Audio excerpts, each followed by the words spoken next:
Salamo 7:20 Fihirana. Mihira firam-baovao an'Andriamanitra, fa efa nanao fahagagana izy. Ny tanana ankavanana sy ny sandran'ny masina no nahavitany famonjena. Andriamanitra efa nampahafantatra ny famonjena. Teo imason'ny jentilisa no nanehoany ny fahamarinana.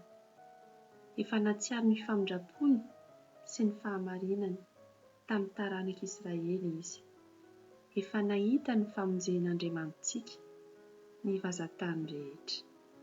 Mioby io an'Andriamanitra ary tany rehetra.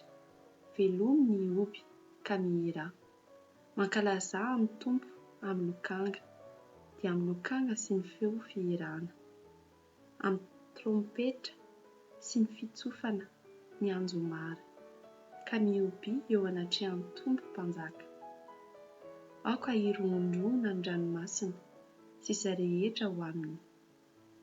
Izao rehetra izao sy ny mponina eo aminy. Aoka hitehan-tanana ny rehaka. Aoka hiara-mioby aminy koa ny tendrombohitra. Eo anatrehan'Andriamanitra.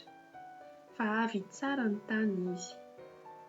Hitsara izao rehetra izao amin'ny fahamarinana izy, ary ny firenena amin'ny fahetsiana.